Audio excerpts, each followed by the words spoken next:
One story ৪৪ প্রথম রাজাবলী ১২ অধ্যায় থেকে দ্বিতীয় রাজাবলী ১১ অধ্যায় এবং প্রথম বংশাবলী ১০ থেকে ২৩ অধ্যায়। দক্ষিণ জিহুদার রাজারা প্রথম অংশ।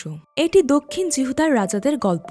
সময়ের পরিপ্রেক্ষিতে উত্তর ইসরায়েলের রাজাদের গল্পের সাথে এর মিল রয়েছে, তবে আমরা তাদের মধ্যে পার্থক্য পর্যবেক্ষণ করব, কারণ উত্তর ইসরায়েলের ১৯ জন রাজা এবং ৯টি রাজবংশ ছিল, যেখানে দক্ষিণ জিহুদার ২০ জন রাজা এবং কেবলমাত্র একটি রাজবংশ ছিল, দাউদের রাজবংশ। এছাড়াও পুনরাবৃত্তি হিসেবে দক্ষিণ জিহুদার রাজাদের এবং উত্তর ইসরায়েলের রাজাদের মধ্যে কোনো পার্থক্য ছিল না। দক্ষিণ জিহুদার গল্পটি এই পৃথিবীতে দাউদ এবং সলোমনের সমৃদ্ধি অব্যাহত রাখার বিষয়েও নয়, বরং যদিও দক্ষিণ জিহুদার ইতিহাস এই জগতে ধ্বংস হয়ে যাবে, তবুও তা ঈশ্বরের অনন্ত রাজ্যকে প্রকাশ করবে, যা দাউদের বংশধর যীশু খ্রিস্টের মাধ্যমে প্রতিষ্ঠিত হবে। প্রথম রাজা রহবিয়াম জগতের রাজা হিসেবে থাকাকালীন অবস্থায় মারা যান। সলোমনের মৃত্যুর পর সমস্ত ইসরায়েল রহবিয়ামকে রাজা করতে চেয়েছিল, তাই তারা জারবিয়ামের সঙ্গে রহবিয়ামের কাছে গিয়ে সলোমনের কঠোর পরিশ্রম ও নগর নির্মাণের জন্য তাদের উপর চাপানো ভারী জোয়ালিকে হালকা করতে বলে এবং বলে যে তার সেবা করবে। কিন্তু রহবিয়াম সলোমনের সঙ্গে যে প্রাচীনেরা ছিলেন তাদের পরামর্শ পরিত্যাগ করেছিলেন, যারা বলেছিলেন লোকদের দাস হয়ে ভালো কথা বলে তাদের সেবা করুন। কিন্তু তিনি তার সমবয়সীদের কথা শুনেছিলেন, যারা তার সাথে বড় হয়েছিল, এবং বলেছিলেন, তিনি কহিলেন, আমার পিতা তোমাদের জোয়ালি ভারী করিয়াছিলেন, কিন্তু আমি তোমাদের জোয়ালি আরো ভারী করিব। আমার পিতা তোমাদিগকে কষা দ্বারা শাস্তি দিতেন, কিন্তু আমি তোমাদিগকে বৃশ্চিক দ্বারা শাস্তি দিব। সুতরাং শেষ পর্যন্ত দেশটি বিভক্ত হয়ে জিহুদা বংশ রহবিয়ামের অনুসরণ করেছিল এবং উত্তর ইসরায়েল জারবিয়ামকে রাজা হিসেবে প্রতিষ্ঠিত করেছিল।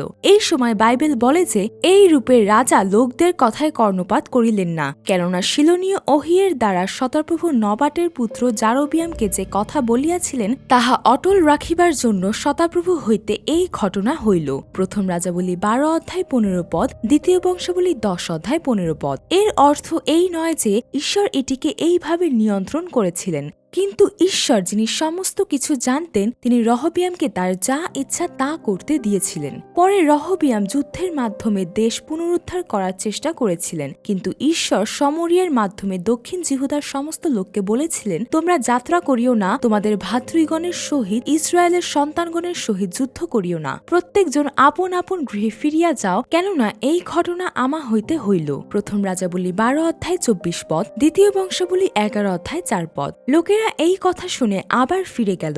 রহবিয়ামের রাজত্বের প্রথম দিকে তিনি দক্ষিণ জিহুদা দেশকে রক্ষা করার জন্য শহরগুলি নির্মাণ করেছিলেন, সেনাপতি নিযুক্ত করেছিলেন এবং সমস্ত শহরে ঢাল ও বর্ষা স্থাপন করেছিলেন, যাতে সেগুলি খুব শক্তিশালী হয়। এছাড়াও উত্তর ইসরায়েলের প্রথম রাজা জারবিয়ামের দ্বারা যাজকপদ থেকে বরখাস্ত হওয়া সমস্ত ইসরায়েলের যাজক, লেবীয়রা এবং ইসরায়েলের সমস্ত বংশের যারা ইসরায়েলের ঈশ্বর শতাপ্রভুর অন্বেষণ করার জন্য মন স্থির করেছিল, তারা রহবিয়ামকে সাহায্য করার জন্য জেরুসালেমে এসেছিল এবং দক্ষিণ জিহুদা ৩ বছরের জন্য একটি শক্তিশালী জাতি হয়ে উঠেছিল, যেমনটি দাউদ ও সলোমনের প্রথম রাজত্বকালে হয়েছিল। কিন্তু রহবিয়াম কেবল রহবিয়ামই ছিলেন। রহবিয়াম ভেবেছিলেন যে তিনি তার রাজ্যকে শক্তিশালী করেছেন কারণ তিনি ভালো ছিলেন, গর্বিত হয়েছিলেন, তিনি ঈশ্বরের আইন ছুঁড়ে ফেলেছিলেন এবং সমস্ত ইসরায়েল তার অনুসরণ করেছিল। তাই বাইবেল বলে, রহবিয়াম সদাপ্রভুর অন্বেষণ করণার্থে আপন অন্তঃকরণ সুস্থির করেন নাই বলিয়া যাহা মন্দ তাহাই করিতেন। দ্বিতীয় বংশাবলী ১২ অধ্যায় ১৪ পদ।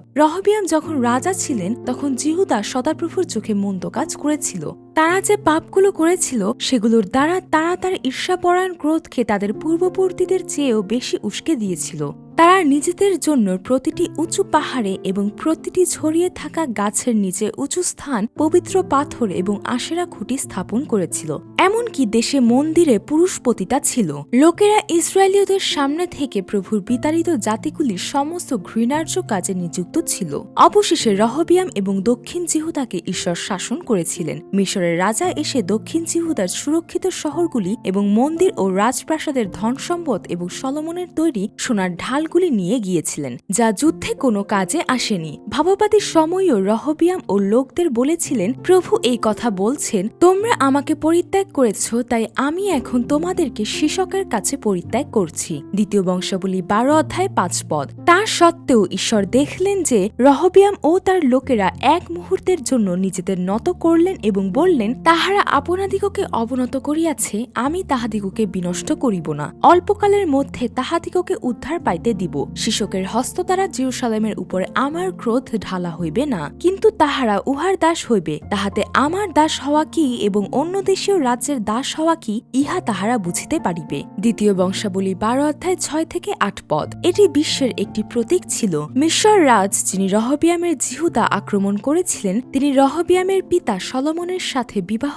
সম্পর্কে পারিবারিকভাবে আবদ্ধ হয়েছিলেন এবং তার মেয়েকে উপহার হিসেবে শহরটি দিয়েছিলেন। তাই দক্ষিণ জিহুদার লোকেদের অবশ্যই পার্থক্যটি বুঝতে হবে। রহবিয়াম, যার মা একজন অম্মনীয় ছিলেন, তিনি 18 জন স্ত্রী এবং 60 জন উপপত্নী নিয়ে জগতের রাজা ছিলেন এবং তার 28 জন পুত্র ও 60 জন কন্যা ছিল এবং তিনি দক্ষিণ জিহুদার রাজা হিসেবে 17 বছর বেঁচে ছিলেন, এই ভেবে যে জগতই সবকিছু, এবং তারপর তিনি মারা যান। দ্বিতীয় রাজা অবিয় রহবিয়ামের মতোই এই জগতে বাস করতেন। রহবিয়ামের পুত্র অবিয় দক্ষিণ জিহুদার দ্বিতীয় রাজা হয়েছিলেন। অবিয় রাজা হন এবং উত্তর ইসরায়েলের জারবিয়ামের বিরুদ্ধে যুদ্ধ করার জন্য একটি সৈন্যদল গঠন করেন। তিনি বললেন, ইসরায়েলের ঈশ্বর সদাপ্রভু ইসরায়েলের রাজপদ চিরকালের জন্য দাউদকে দিয়াছেন, তাহাকে ও তাহার সন্তান দিগকে লবণ নিয়ম দ্বারা দিয়াছেন, ইহা জ্ঞাত হওয়া কি তোমার উচিত নয়? দ্বিতীয় বংশাবলী 13 অধ্যায় 5 পদ। এবং উত্তর ইসরায়েলের বিদ্রোহ সম্বন্ধে উল্লেখ করেছিলেন। আর যখন উত্তর ইসরায়েল, যাদের যুদ্ধের শুরুতে প্রভাবশালী সামরিক শক্তি ছিল, তারা দক্ষিণ জিহুদা আক্রমণ করেছিল, তখন জিহুদার লোকেরা ঈশ্বরের কাছে আর্তনাদ করেছিল এবং যাজক তুরি বাজিয়েছিলেন। ঈশ্বর ইসরায়েলকে আঘাত করেছিলেন এবং ইসরায়েলকে জিহুদার হাতে তুলে দিয়েছিলেন, যা জিহুদাকে একটি বড় বিজয় দিয়েছিল এবং অবিয় ইসরায়েলের শহরগুলি দখল করেছিলেন। বাইবেল বলে যে এই রূপে সেই সময় ইসরায়েলের সন্তানগণ নত হইল ও জিহুদার সন্তানগণ বলবান হইল, কেননা তাহারা আপনাদের পিতৃপুরুষদের ঈশ্বর সদাপ্রভুর উপর নির্ভর করিল। দ্বিতীয় বংশাবলী 13 অধ্যায় 18 পদ। তবে অবিয় আলাদা ছিলেন না। অবিয়ের বিষয়ে বাইবেল বলে, তাহার পূর্বে তাহার পিতা যে সকল পাপ করিয়াছিলেন, তিনিও সেই সমস্ত পাপের পথে চলিতেন। তাহার পিতৃপুরুষ দাউদের অন্তঃকরণ যেরূপ ছিল, তাহার অন্তঃকরণ তদ্রূপ আপন ঈশ্বর সদাপ্রভুর উদ্দেশ্যে একাগ্র ছিল না। প্রথম রাজাবলী 15 অধ্যায় 3 পদ। তথাপি দাউদের জন্য তাহার পরে তাহার সন্তানকে তুলিয়া ধরিবার ও জেরুসালেমকে দৃঢ় করিবার নিমিত্ত তাহার ঈশ্বর সদাপ্রভু জেরুসালেমে তাহাকে এক প্রদীপ দিলেন। প্রথম রাজাবলী 15 অধ্যায় 4 পদ। দাউদকে যীশু খ্রিস্টের সাথে সম্পর্কযুক্ত করা হয়েছে, যিনি দাউদের বংশধর হিসেবে আসবেন। অবিও এই জগতেরই রাজা ছিলেন। তার 14 জন স্ত্রী, 22 জন পুত্র ও 16 জন কন্যা ছিল এবং তিনি জিহুদার রাজা হিসেবে 3 বছর বেঁচে ছিলেন। ভেবেছিলেন যে এই পৃথিবীর সবকিছু এবং পরে মারা যান। তৃতীয় রাজা আশা এমন একজন ব্যক্তি হিসেবে জীবনযাপন করতেন, যিনি দাউদের মতো ঈশ্বরের সামনে সিদ্ধ ছিলেন কিন্তু নিখুঁত ছিলেন না। অবিয়ের পুত্র আশা দক্ষিণ জিহুদার তৃতীয় রাজা হয়েছিলেন। আশা সম্বন্ধে বাইবেল বলে, আশা আপন পিতৃপুরুষ দাউদের ন্যায় সদাপ্রভুর দৃষ্টিতে যাহা ন্যায্য তাহাই করিতেন। প্রথম রাজাবলী 15 অধ্যায় 11 এবং 14 পদ। দ্বিতীয় বংশাবলী 15 অধ্যায় 17 পদ। আশা আপন ঈশ্বর সদাপ্রভুর দৃষ্টিতে যাহা ভালো ও ন্যায্য তাহাই করিতেন। দ্বিতীয় বংশাবলী 14 অধ্যায় 2 পদ। তিনি দেশের মন্দিরগুলোর থেকে পুরুষ বেশ্যাদের বহিষ্কার করেছিলেন এবং সমস্ত মূর্তিগুলো থেকে মুক্ত করেছিলেন। তার ঠাকুমা মাখাকে রাজমাতার পদ থেকে পদচ্যুত করেছিলেন, কারণ তিনি আশেরার উপাসনার জন্য একটি ঘৃণ্য মূর্তি তৈরি করেছিলেন। আশা মূর্তিটি কেটে পুড়িয়ে দিয়েছিলেন। আর তিনি জিহুদার লোকদের আদেশ দিয়েছিলেন যে তারা যেন তাদের পূর্বপুরুষদের ঈশ্বর সদাপ্রভুর কাছে প্রার্থনা করে, তার আইন ও আদেশগুলি পালন করে, উচ্চস্থান ও সূর্যের মূর্তিগুলি ধ্বংস করে এবং তিনি সেগুলির সামনে শান্তি উপভোগ করেন, কারণ ঈশ্বর আশাকে শান্তি দিয়েছিলেন। এমনকি যখন কুশের লক্ষ লক্ষ সৈন্য আক্রমণ করেছিল, তখন আশা সাহায্যের জন্য ঈশ্বরের কাছে আর্তনাদ করেছিলেন এবং এক বিরাট বিজয় অর্জন করেছিলেন। তখন অশরীয় ভাববাদী আশা ও লোকদের বললেন, তোমরা আমার বাক্য শুনো, তোমরা যতদিন সদাপ্রভুর সঙ্গে থাকো ততদিন তিনিও তোমাদের সঙ্গে আছেন। আর যদি তোমরা তাহার অন্বেষণ করো, তবে তিনি তোমাদিগকে তাহার উদ্দেশ্য পাইতে দিবেন।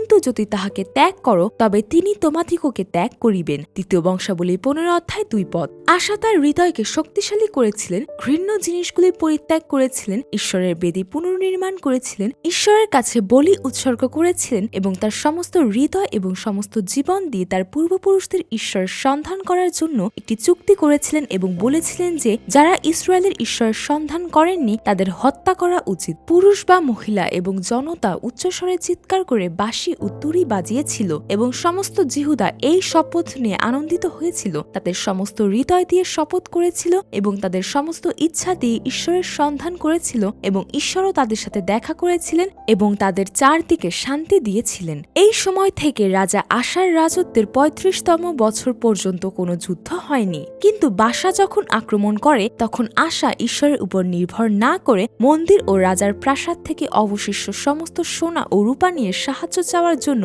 আরামের রাজার কাছে পাঠিয়ে দেন এবং অবশেষে আরামের সাহায্যের কারণে বাশা ফিরে যান। এর জন্য হানানি দ্রষ্টা আশাকে তিরস্কার করেন, কিন্তু তিনি অনুতপ্ত হন না এবং যখন তিনি বৃদ্ধ হয়েছিলেন তখন তার পা অসুস্থ হয়ে পড়েছিল এবং আবার তিনি ঈশ্বরের উপর নির্ভর করেননি, কিন্তু একজন ডাক্তারের উপর নির্ভর করেছিলেন। আশা 41 বছর ধরে দক্ষিণ জিহুদার রাজা হিসেবে নিখুঁত ছিলেন, কিন্তু শেষ পর্যন্ত তিনি নিখুঁতভাবে বেঁচেছিলেন না এবং পরে মারা যান। চতুর্থ রাজা জিহোশাফট দাউদের মতো ঈশ্বরের সামনে সিদ্ধ ছিলেন, কিন্তু মানুষের বন্ধন দ্বারা আবদ্ধ ছিলেন। আশার পুত্র জিহোশাফট দক্ষিণ জিহুদায় চতুর্থ রাজা হয়েছিলেন। জিহোশাফট সম্বন্ধে বাইবেল বলে, জিহোশাফট আপন পিতা আশার সমস্ত পথে চলিতেন, সেই পথ হইতে না ফিরিয়া সদাপ্রভুর দৃষ্টিতে যাহা ন্যায্য তাহাই করিতেন। প্রথম রাজাবলী 22 অধ্যায় 43 পদ, দ্বিতীয় বংশাবলী 17 অধ্যায় 3-4 পদ, 20 অধ্যায় 32 পদ। তাই ঈশ্বর তার হাতে রাজ্যকে শক্তিশালী করেছিলেন এবং জিহোশাফট জিহুদা থেকে উচ্চ স্থান ও আশেরার খুঁটি সরিয়ে নিয়ে সমস্ত হৃদয় দিয়ে সদাপ্রভুর পথে চলতেন। রাজা হিসেবে তার 3য় বছরে জিহোশাফট জিহুদাতে ঈশ্বরের ব্যবস্থা শিক্ষা দেওয়ার জন্য নেতা, লেবীয় এবং যাজকদের পাঠিয়েছিলেন। জিহুদার সমস্ত শহরে এবং লোকদের কাছে শিক্ষা দিয়েছিলেন। এছাড়াও ঈশ্বর জিহুদার চারদিকের সমস্ত জাতির হৃদয়ে ভয় সঞ্চার করেছিলেন, যাতে তারা জিহোশাফটের বিরুদ্ধে যুদ্ধ না করে, যাতে তারা কর দিতে পারে এবং যাতে জিহোশাফট আরও শক্তিশালী হতে পারেন। কিন্তু জিহোশাফটের সবচেয়ে বড় ভুল এবং মন্দতা ছিল ইসরায়েলের আহাবের পরিবারের সঙ্গে বিবাহ বন্ধনে আবদ্ধ হওয়া এবং ইসরায়েলের রাজাদের সাথে ক্রমাগত যোগাযোগ করা। জিহোশাফট আহাবের সঙ্গে কথা বলেছিলেন এবং আহাবের যুদ্ধে অংশ নিয়েছিলেন এবং ফেরার পথে যেহু দ্রষ্টা তাকে এই বলে তিরস্কার করেছিলেন, দুর্জনের সাহায্য করা এবং সদাপ্রভুর বিদ্বেষী দিগকে প্রেম করা কি আপনার উপযুক্ত? এই জন্য সদাপ্রভু হইতে আপনার উপরে ক্রোধ পড়তিল। যাহা হোক, আপনার মধ্যে কোনো কোনো সাধুভাব পাওয়া গিয়াছে, কেননা আপনি দেশ হইতে আশেরা মূর্তি সকল উচ্ছিন্ন করিয়াছেন এবং ঈশ্বরের অন্বেষণ করিবার জন্য আপন অন্তকরণ সুস্থির করিয়াছেন। দ্বিতীয় বংশাবলী 19 অধ্যায় 2-3 পদ। তা সত্ত্বেও জিহোশাফট আহাব ও ইশেবলের কন্যা অথলিয়াকে তার পুত্র জিহোরামের স্ত্রী করেছিলেন। এছাড়াও আহাবের পুত্র অহসিয়ের এবং আহাবের পুত্র জিহোরামের সাথে যোগাযোগ স্থাপন করেছিলেন। জিহোশাফট সবসময় বলেছিলেন, আমি ও আপনি আমার লোক ও আপনার লোক এবং আমার অশ্ব ও আপনার অশ্ব সকলই এক। প্রথম রাজাবলী 22 অধ্যায় 4 পদ, দ্বিতীয় রাজাবলী 3 অধ্যায় 7 পদ, দ্বিতীয় বংশাবলী 18 অধ্যায় 3 পদ। কিন্তু ঈশ্বরকে অবশ্যই দাউদ এবং যীশুখ্রিস্টের বংশ বৃত্তান্তকে টিকিয়ে রাখতে হবে, যিনি দাউদের বংশধর হিসেবে আসবেন। তাই তিনি জিহোশাফটকে টিকিয়ে রেখেছিলেন যাতে জিহুদার লোকেরা ঈশ্বরের কাছে ফিরে আসতে পারে। ঈশ্বরকে ভয় করার জন্য একজন বিচারককে নিযুক্ত করেছিলেন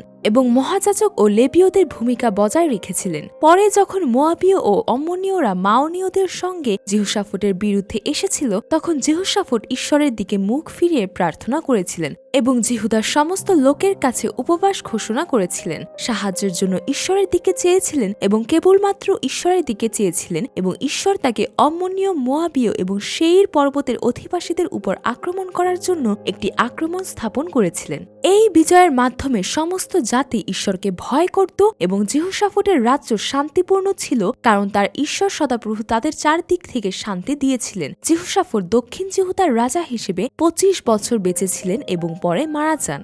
পঞ্চম রাজা জিহোরাম ভুল স্ত্রী নির্বাচন করেছিলেন এবং তিনি দুষ্টতার সঙ্গে জীবনযাপন করতেন। জিহোশাফটের পুত্র জিহোরাম দক্ষিণ জিহুদার পঞ্চম রাজা হয়েছিলেন।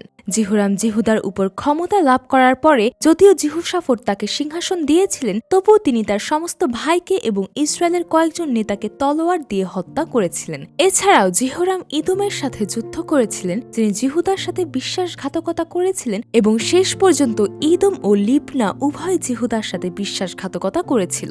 এছাড়াও জিহুরাম জিহুদার পাহাড়গুলিতে উচ্চ স্থানগুলি নির্মাণ করেছিলেন এবং জেরুসালেমের লোকদের পতিতাবৃত্তি করতে এবং জিহুদাকে বিপথে চালিত করেছিলেন। তাই ভাববাদী এলিও তার পাপ ও ভুলগুলি দেখিয়েছিলেন এবং ঈশ্বরের শাস্তি ঘোষণা করেছিলেন। তারপর শাস্তির বাক্য অনুসারে তিনি তার পুত্র ও স্ত্রীদের যুদ্ধে হারান এবং জিহোরাম তার অন্ত্র একটি দুরারোগ্য রোগে ভুগেছিলেন। বাইবেল জিহোরাম সম্বন্ধে বলে, আহাবের কুল যেমন করিত তিনিও তেমনি ইসরায়েলের রাজাদের পথে চলিতেন, কারণ তিনি আহাবের কন্যাকে বিবাহ করিয়াছিলেন, ফলে সদাপ্রভুর দৃষ্টিতে যাহা মন্দ তাহাই তিনি করিতেন। দ্বিতীয় রাজাবলী 8 অধ্যায় 18 পদ এবং 21 অধ্যায় 6 পদ। বাইবেল স্পষ্টভাবে জিহুশাফটের ভুলের দিকে ইঙ্গিত করে। তা সত্ত্বেও বাইবেল বলে, তথাপি আপন দাস দাউদের জন্য সদাপ্রভু জিহুদাকে বিনষ্ট করিতে চাহিলেন না। তিনি তো দাউদের কাছে প্রতিজ্ঞা করিয়াছিলেন যে তাহাকে তাহার সন্তানগণের জন্য নিয়ত এক প্রদীপ দিবেন। দ্বিতীয় রাজাবলী 8 অধ্যায় 19 পদ এবং 21 অধ্যায় 7 পদ। জিহোরাম দক্ষিণ জিহুদার রাজা হিসেবে 8 বছর বেঁচেছিলেন। ভেবেছিলেন যে এই পৃথিবীর সবকিছু, কিন্তু শেষ পর্যন্ত তার অন্ত্রের রোগ আরও খারাপ হয়েছিল এবং অন্ত্রগুলি বেরিয়ে এসেছিল এবং তার যত্ন নেওয়ার কেউ ছিল না। পরে তিনি মারা গিয়েছিলেন। ষষ্ঠ রাজা অহসিয়ের দুষ্ট মা ছিল এবং তিনি একজন দুষ্ট ব্যক্তির মতো জীবনযাপন করতেন। জিহুরামের পুত্র অহসিয় দক্ষিণ জিহুদার ষষ্ঠ রাজা হয়েছিলেন। অহসিয়র সম্বন্ধে বাইবেল বলে, অহসিয় আহাব কুলের পথে চলিতেন, সদাপ্রভুর দৃষ্টিতে যাহা মন্দ আহাব কুলের ন্যায় তাহাই করিতেন, কেননা তিনি আহাব কুলের জামাতা ছিলেন। দ্বিতীয় রাজা বলে 8 অধ্যায় 27 পদ। তিনি সদাপ্রভুর দৃষ্টিতে মন্দ কার্য করিলেন, যেমন আহাবের বংশ করিয়াছিল, কারণ তাহার পিতার মৃত্যুর পরে তাহারা তাহার মন্দ কার্য সম্পাদনের জন্য তাহার উপদেষ্টা হইলেন। আবারও বাইবেল স্পষ্টভাবে জিহুশাফটের দোষগুলো তুলে ধরেছে। অহসিয় জিহুদার রাজা হিসেবে 1 বছর বেঁচেছিলেন, এই ভেবে যে এই জগতই সবকিছু, এবং আহাবের পুত্র জোরামের সাথে যুক্ত ছিলেন এবং জেহুর দ্বারা মারা গিয়াছিলেন, যিনি জোরামের যুদ্ধক্ষেত্রে ইসরায়েলের আহাবের পরিবারকে ধ্বংস করেছিলেন। সপ্তম রাজা অথলিয়া দুষ্ট বাবা মায়ের সঙ্গে বেড়ে ওঠেন এবং জিহুদায় একজন দুষ্ট নারী হিসেবে বসবাস করতেন। ইসরায়েলের রাজা আহাবের কন্যা অথলিয়া এবং সিদনের পরজাতীয় ইশেবল রাজা দাউদের সমস্ত বংশধরকে ধ্বংস করার চেষ্টা করেছিলেন যখন তার পুত্র অহসিয় মারা গিয়েছিলেন। কিন্তু দাউদের সঙ্গে যে চুক্তি হয়েছিল এবং ইতিহাস জুড়ে তিনি যে চুক্তি করেছেন, সেটার জন্য দাউদের বংশধরদের রক্ষা করার মাধ্যমে ঈশ্বর অথলিয়ার নাতি অহসিয়র পুত্র জোয়াশকে যাজক জিহোয়াদার স্ত্রী ও রাজা জোরামের কন্যা যিশুশেবাতের মাধ্যমে রক্ষা করেছিলেন। অথলিয়ার রাজত্বে 6 বছরে তাকে মন্দিরে লুকিয়ে রাখা হয়েছিল। এর কারণ এই নয় যে জোয়াশ চমৎকার ছিলেন, কিন্তু ঈশ্বরের চুক্তি পরিপূর্ণ করেছিলেন। অথলিয়া ছিলেন ওমরির বংশধর, যিনি প্রভুর দৃষ্টিতে মন্দ কাজ করেছিলেন এবং তার পূর্ববর্তী সকলের চেয়ে বেশি পাপ করেছিলেন। প্রথম রাজাবলী 16 অধ্যায় 25 পদ। ওমরির পুত্র আহাব, যিনি তার পূর্ববর্তী সকলের চেয়ে প্রভুর দৃষ্টিতে আরও বেশি মন্দ কাজ করেছিলেন। বাল ও আশেরার উপাসক সিদন থেকে আসা ইশেবল, যিনি নিজেকে ঈশ্বরের সামনে মন্দ কাজ করার জন্য আহাবের স্ত্রী হিসেবে বিক্রি করেছিলেন। ইশেবল, যিনি বালের 450 জন ভাববাদী এবং আশেরার 400 জন ভাববাদীকে খাওয়ান এবং আহাব ও ইশেবলের কন্যা অথলিয়া তার স্বামী জোরামকে ঈশ্বরের দৃষ্টিতে মন্দ কাজ করতে বাধ্য করেছিলেন। তিনি তার ছেলে অহসিয়কে ঈশ্বরের চোখে আহাবের বংশের মতো মন্দ কাজ করতে রাজি করিয়েছিলেন এবং ঈশ্বর অথলিয়াকে 6 বছরের রাজত্ব দিয়েছিলেন, যা এই জগতের প্রতীক এবং শয়তানের প্রতীক হিসেবে আবির্ভূত হয়েছিল। সেই সময়কাল আহাব ইশেবল ও অথলিয়ার শক্তির দ্বারা অর্জিত হয়নি, কিন্তু ঈশ্বর রহবিয়ামের সঙ্গে জিহুদা ও ইসরায়েলের পাপের জন্য অনুযোগ করে এই কথাগুলোর মতো যে তাহারা তাহার বশীভূত হইবে, যেন তাহারা আমার সেবা ও অন্য দেশের রাজাদের সেবা করিবার মধ্যে পার্থক্য জানিতে পারে। দ্বিতীয় বংশাবলী 12 অধ্যায় 6 থেকে 8 পদ। এটি অথলিয়ার রাজত্বের 6 বছরের মধ্যে পার্থক্য দেখানোর জন্য ছিল, যা মন্দকে প্রতিনিধিত্ব করে এবং ঈশ্বরের লোকেদের যাদের রাজা ও শাসনকর্তা সৃষ্টিকর্তা হিসেবে ঈশ্বর রয়েছেন। তা সত্ত্বেও উত্তর ইসরায়েল যারা ঈশ্বরের অনুগ্রহ জানত না, তারা ধ্বংসের দিকে এগিয়ে যাচ্ছিল এবং জিহুদাও উত্তর ইসরায়েলকে অনুসরণ করছিল। তাই অবশেষে 6 বছর শেষ হওয়ার পর ঈশ্বর জিহোয়াদাকে অভিষিক্ত করেছিলেন, যার নামের অর্থ ছিল প্রভু জানেন, যিনি মহাযাজক, যিনি যীশু খ্রিস্টকে চিত্রিত করেন, এবং যোয়াস যিনি ঈশ্বরের লোকদের কাছে লুকিয়েছিলেন তাকে ব্যবস্থার একটি বই দিয়েছিলেন এবং তাকে রাজা হিসেবে অভিষিক্ত করেছিলেন। অথলিয়া যিনি 6 বছর ধরে জিহুদার রাজা হিসেবে জগৎ শাসন করেছিলেন, তিনি বিশ্বাস করেছিলেন যে তিনি দাউদের বংশধরদের ধ্বংস করেছেন। তিনি চিৎকার করে বলেছিলেন, বিশ্বাসঘাতকতা, বিশ্বাসঘাতকতা। কিন্তু মহাযাজক জিহোয়াদার আদেশে তিনি সেই স্থানে পৌঁছানোর সময় নিহত হন যেখানে ঘোড়াগুলির প্রাসাদের মাঠে প্রবেশ করে। মহাযাজক জিহোয়াদা প্রভু রাজা ও লোকদের মধ্যে একটি চুক্তি করেছিলেন। তাদের ঈশ্বরের লোক করেছিলেন, রাজা ও লোকদের মধ্যে আরেকটি চুক্তি করেছিলেন এবং সমস্ত লোকেরা মন্দিরটি ভেঙে ফেলার জন্য বাল মন্দিরে গিয়েছিল। বেদি ও মূর্তিগুলি পুঙ্খানুপুঙ্খভাবে ধ্বংস করেছিল এবং বেদির সামনে লোকেরা বালের পুরোহিত মাতনকে হত্যা করেছিল এবং সকলে আনন্দ করেছিল। অথলিয়া মন্দের অবতার ছিলেন এই ভেবে যে এই জগৎই সবকিছু। তিনি বিশ্বাস করতেন যে তার জগতের মর্যাদা চিরকাল থাকবে এবং জিহুদায় 6 বছর ধরে রাজা হিসেবে কাজ করার পরে তিনি সেই প্রাসাদে তলোয়ারের দ্বারা নিহত হন। ঈশ্বরের প্রতি ভালোবাসা যা মিশরীয় রাজা শীষকের দাস হয়ে বিশ্বের সেবা করার এবং ঈশ্বরের সেবা করার মধ্যে পার্থক্যকে দেখায়। মন্দের দ্বারা সৃষ্ট মন্দের প্রতীক অথলিয়ার মাধ্যমে জগৎ দ্বারা শাসিত হওয়ার এবং জিহোয়াদার মাধ্যমে ঈশ্বরের সেবা করার মধ্যে পার্থক্য প্রকাশ করার জন্য ঈশ্বরের উদ্যোগ একজন মহাযাজক যিনি যীশু খ্রিস্টকে পূর্বাভাস দেন। যীশু খ্রিস্টের গল্পটি যেমন বাইবেলের মাধ্যমে আরও স্পষ্টভাবে প্রকাশিত হয়েছে তা অব্যাহত থাকবে। আমেন।